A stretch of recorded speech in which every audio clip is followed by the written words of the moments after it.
आप सभी का स्वागत है एक बार फिर से मेरे YouTube चैनल पर। और आज की इस वीडियो में हम बात करने वाले हैं अगले मनोविकार निबंध के ऊपर, जो है घृणा। तो घृणा ये निबंध बहुत ही छोटा सा है और सिर्फ आप लोगों को ये 13 पॉइंट आपको जानने की ज़रूरत है और उसके बाद आप घृणा निबंध क्या है बिल्कुल अच्छे से समझ जाएंगे। केवल इन 13 पॉइंट के अंदर ये जो निबंध है पूरे तरीके से खत्म हो जाएगा। और इस वीडियो को अगर आपने अच्छे से देख लिया तो मैं प्रॉमिस करता हूँ कि आपको कोई दूसरी वीडियो देखने की जरूरत बिल्कुल नहीं पड़ेगी। इसी वीडियो में ये वाला जो पार्ट है आपका बिल्कुल क्लियर हो जाएगा कि घृणा निबंध के अंदर आचार्य रामचंद्र शुक्ल जी ने क्या बातें कही है। तो चलिए अब वीडियो को शुरू करते हैं। हमेशा की तरह हम लोग फिर से चलते हैं अपने टाइटल की ओर, जो कि है घृणा। सबसे पहले इस शब्द को समझ लेते हैं कि घृणा होती क्या है। तो आप लोगों को अपने पूरे जीवन में काफ़ी सारी चीज़ें जो पसंद आती होगी, ठीक उससे विपरीत कुछ चीज़ें ऐसी होती होंगी जिसे आप बिल्कुल भी देखना पसंद नहीं करते, वो चीज़ आपको अच्छी ही नहीं लगती।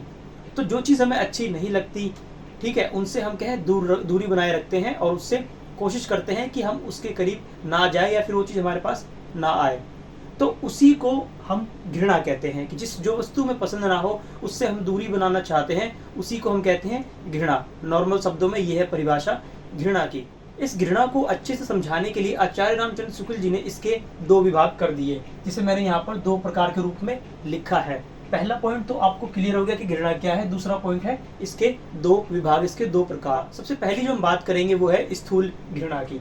तो स्थूल घृणा के अंदर 3 चीजें आती हैं। उसके अंदर आँख, ये नाक और कान, इन 3 चीज़ों को इस स्थूल घृणा के अंदर रखा जाता है। यानी कि कोई चीज़ जिसे आप देखना पसंद नहीं करते, जैसे किसी का अगर चेहरा बहुत ज़्यादा विकृत है, भद्दा है, तो आप उस चेहरे को नहीं देखते हैं।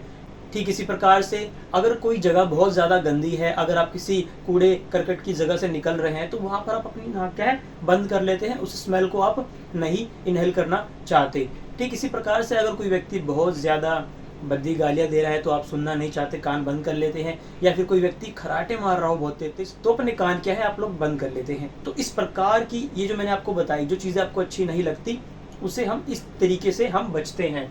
तो स्थूल के अंदर आपने 3 चीज़ों को जान लिया। तो पहला प्रकार मैंने आपको स्थूल बताया, उसके अंदर 3 प्रकार मैंने आपको बता दिए, वो है आँख और ये नाक और कान।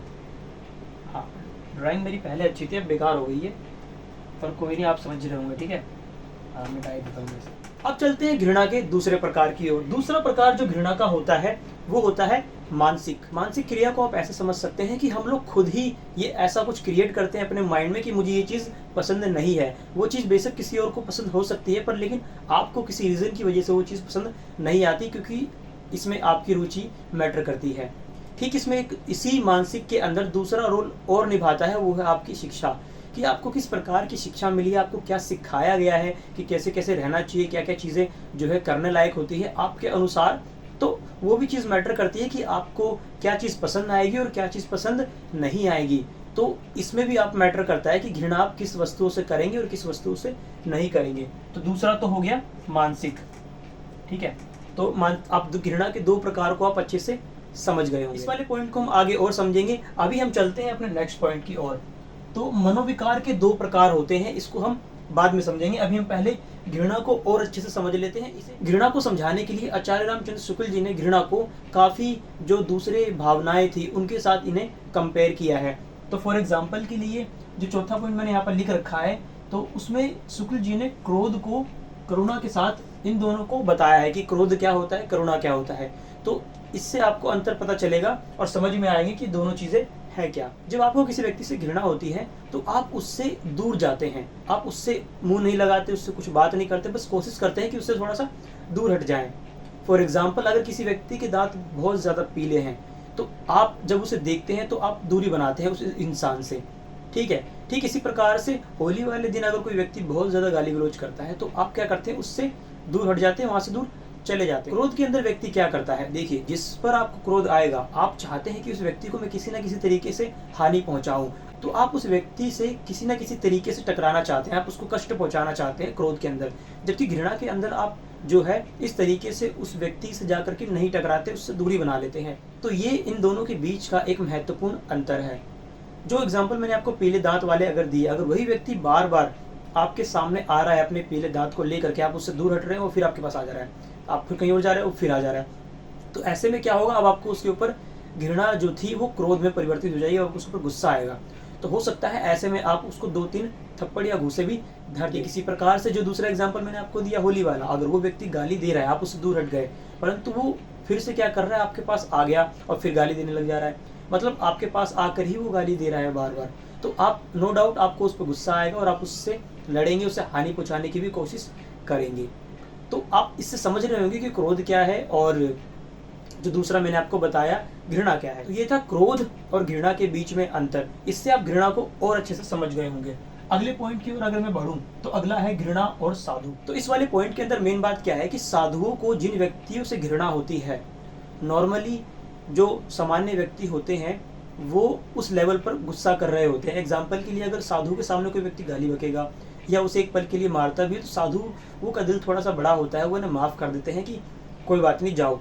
तो वो उनसे क्या है, हल्की सी घृणा कर लेते हैं और उनसे दूरी बना लेते हैं, उनसे ज़्यादा प्रवृत्त नहीं होते।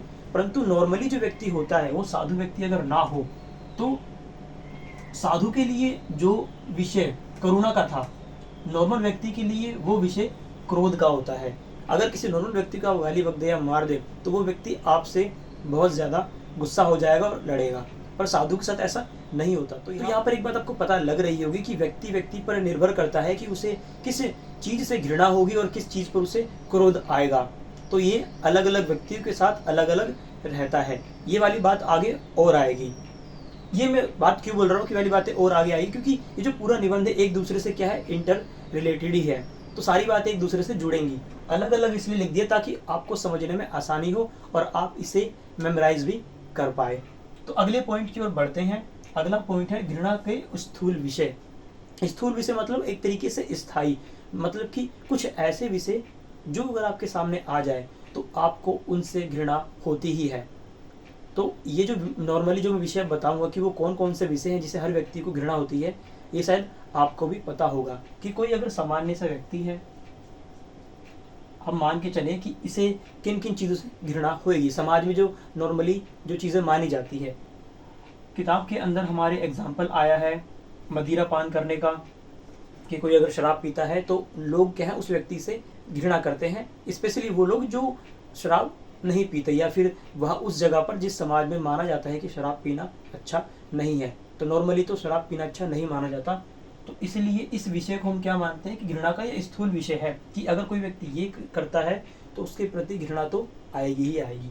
ठीक इसी प्रकार से दूसरा, कोई व्यक्ति बहुत ज़्यादा स्वार्थी है, स्वार्थी बिल्कुल, तो उसके प्रति भी आपके मन में क्या है, घृणा की भावना जो है उत्पन्न हुई। ठीक इसी प्रकार से कोई व्यक्ति आलसी है, कोई व्यक्ति कायर है, तो इन व्यक्तियों के ऊपर क्या है, ये जो विषय मैंने आपको बताया ये सब स्थूल विषय हैं। कोई भी व्यक्ति अगर ऐसी चीज़ें करता है तो लोगों को नॉर्मली उन लोगों से क्या है, घृणा होती है। ठीक उससे विपरीत अगर मैं बात करूं कि कुछ ऐसे कृत्य भी होते हैं जिसे देख करके लोगों के मन में घृणा उत्पन्न नहीं होती, श्रद्धा उत्पन्न होती है। घृणा का बिल्कुल उल्टा, घृणा मतलब हमें वो चीज़ अच्छी नहीं लग रही, और उससे अगर इसका मैं अपोजिट बताऊं तो वो बातें आएंगी जो हमें अच्छी लगती है। तो वो बातें जो हमें किसी व्यक्ति की अच्छी लगती है तो हमारे लिए श्रद्धा का विषय हो जाता है। ठीक इसी प्रकार से कोई व्यक्ति अगर कोई नशा वगैरह नहीं करता तो हमें क्या है, उसके लिए श्रद्धा उत्पन्न हो सकती है कि वाह क्या व्यक्ति है।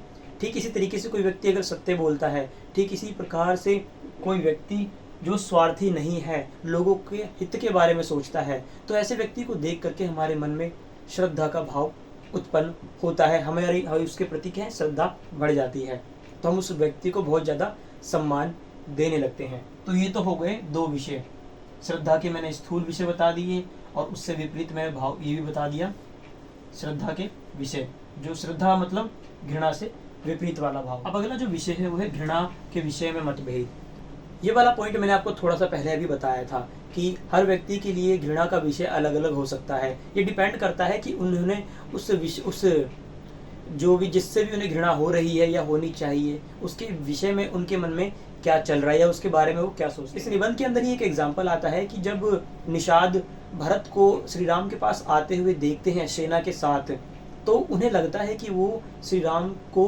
वहाँ पर मारने के लिए आ रहे हैं ताकि वो है एक तरफा राज कर पाए। तो भरत को देख करके निषाद जो है बहुत ज़्यादा उसके प्रति घृणा का भाव उत्पन्न अपने मन में कर लेता है। और ठीक वहीं पर ही श्री राम जी खड़े हैं और उनके मन में भरत के प्रति कोई घृणा का भाव नहीं है, प्रेम का भाव है, श्रद्धा का भाव है। तो आप देख पा रहे होंगे एक ही सिचुएशन में दो व्यक्ति अलग अलग चीज़ें फील कर रहे हैं, एक को घृणा हो रही है, एक को श्रद्धा हो रही है, प्रेम हो रहा है। तो ये है डिफरेंस, की मतभेद उन दोनों में हो सकते हैं। और इसके पीछे का जो रीज़न है आप यही देख पा रहे होंगे कि उन्होंने उनके मन में जो धारणा बना रखी है उससे रिलेटेड वो उसकी वजह से है। एग्जाम्पल के लिए एक रियासत के नौकर ने अपने मित्र से कहा कि तुम इस रियासत में फिर कभी मत आना। इस बात को उसका दोस्त दो तरीके से ले सकता है। सबसे पहला तो वो उसे ये समझ सकता है कि उसने उसके हित के लिए कहा होगा, सलाह दी कि यहाँ मत आना दोबारा, तुम्हारे लिए खतरा हो सकता है। दूसरा वो ये समझ सकता है कि उसने उससे ऐसा ईर्ष्यावश कहा है। तो देख पा रहे होंगे आप एक ही सिचुएशन को दो लोग अलग अलग तरीके से देख रहे हैं। तो इसी प्रकार के मतभेद की बात यहाँ पर हो रही है। तो घृणा का जो रूप है हर व्यक्ति के लिए अलग अलग होता है, वो डिपेंड करता है कि वो उस विषय के बारे में क्या सोचते हैं। इसी से मिलता जुलता पॉइंट एक मैंने नीचे लिख रखा है, वो है घृणा सभ्य समाज में। आप इसमें देखते होंगे कि वो अपने मन में कुछ और रखते हैं, व्यक्ति को कुछ और बोलते हैं। कुछ लोग उनका ऐसा व्यवहार देख करके उन्हें सभ्य मानते हैं और कुछ लोग उनका ऐसा व्यवहार देख करके उन्हें कुटिल मानते हैं और कहते हैं कि ये विश्वास योग्य व्यक्ति नहीं है। इसी प्रकार से आप एक एग्जाम्पल और ले सकते हैं राजनेताओं का, कि आप देखते होंगे कि वो कैसे मीठी मीठी बातें करते हैं। तो कुछ लोग तो उनकी मीठी मीठी बातों से सहमत होते हैं और कुछ लोग नहीं होते। तो कुछ लोग उनसे घृणा करते हैं, कुछ नहीं करते, जबकि जो व्यक्ति है वो एक ही है। तो हर एक व्यक्ति के लिए घृणा का जो विषय है अलग अलग हो सकता है, ये तो नॉर्मल बात है। तो हमने ये वाला विषय भी देख लिया, ये भी देख लिया।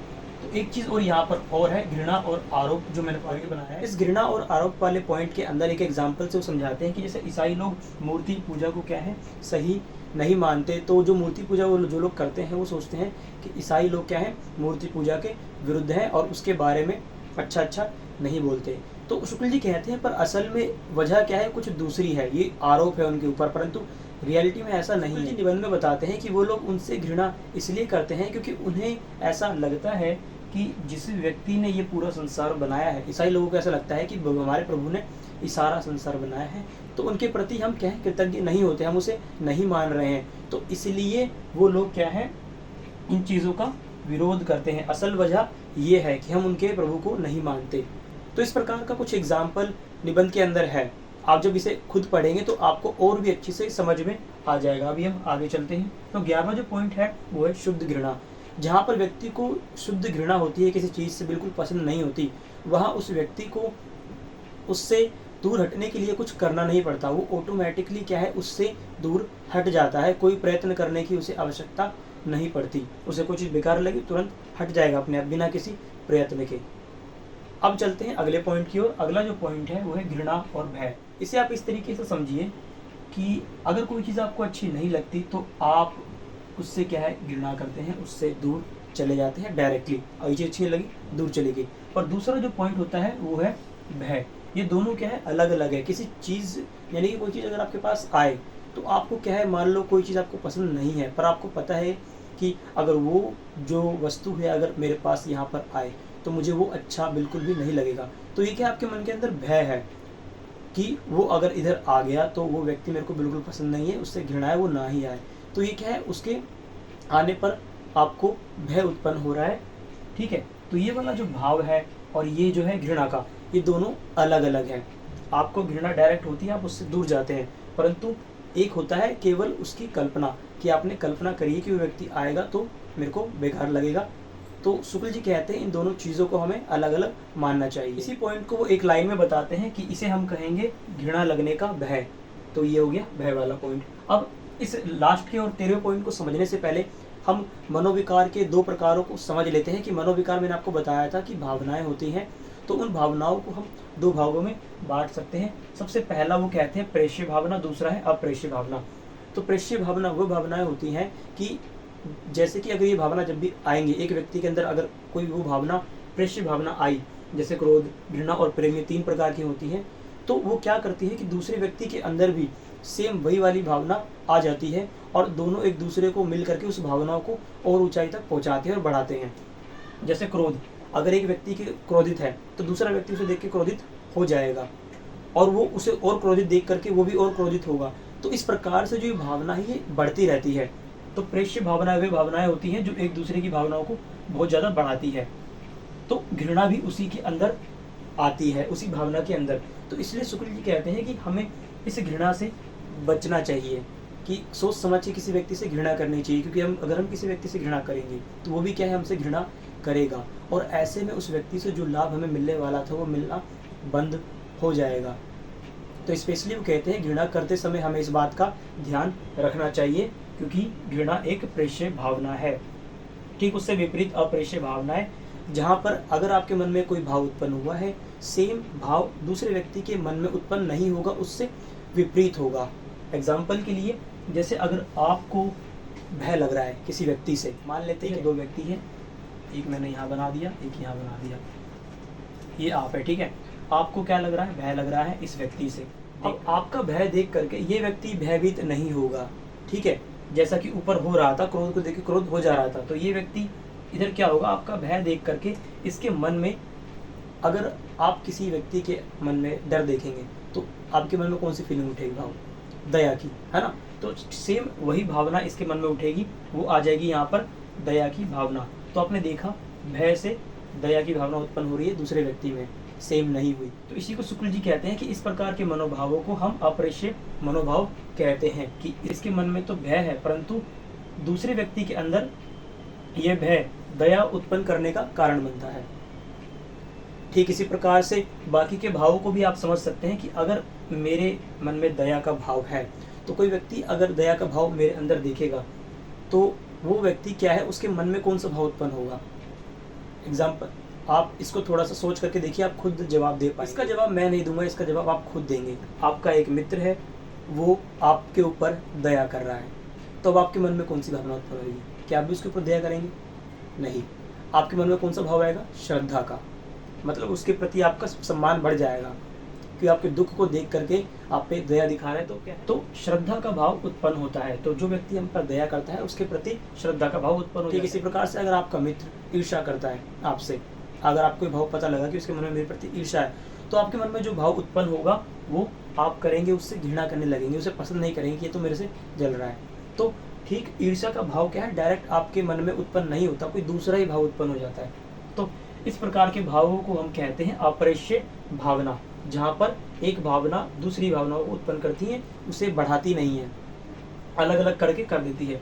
तो ये वाला जो ग्राफ मैंने बताया था, जो ये ग्राफ क्या है, यहाँ पर जो भावनाओं को तीव्र करता हो, बढ़ाता हो एक दूसरे में, वो वाला ग्राफ यहाँ पर नहीं बनता। तो मैंने भाव के ऊपर काफ़ी वीडियो बनाई है, जिसे मैं भाव कह रहा हूँ वो है मनोविकार, इंग्लिश में बोले तो फीलिंग्स, जैसे करुणा, घृणा, श्रद्धा, भक्ति, भय, क्रोध।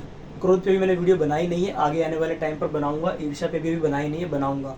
अब चलते हैं लास्ट के पॉइंट के ऊपर, जो कि है घृणा उदासीनता के रूप में। तो घृणा का एक रूप एक ये भी होता है, जो कि सभ्य समाज में आपको देखने को मिलेगा। अगर आपको किसी व्यक्ति से घृणा है तो उससे डायरेक्टली वो शो नहीं करते हैं इस तरीके से कि मुझे घृणा है, उसे शो करने का भाव होता है उदासीनता, कि कोई चीज़ अगर आपको कृत्य पसंद नहीं आया कि वो ऐसा कर रहा है, अगर वो आपसे पूछता है कि ये कैसा किया मैंने, तो आप क्या कहते हैं, कुछ भी करो, मेरे को क्या मतलब। उदासीनता का भाव कि मुझे कोई फर्क ही नहीं पड़ रहा, पर असल में इसके भाव के पीछे क्या है, वो उससे घृणा कर रहा है, उसे वो काम पसंद नहीं आया जो उसने किया, तो ये वाला भाव आता है। तो आज की वीडियो में इतना ही था, आशा करता हूँ आपको पसंद आया है। आने वाली वीडियोस में मैं ये जो भाव के और रूप हैं उनको बताऊंगा, जो कि शुक्ल जी ने बनाए हैं।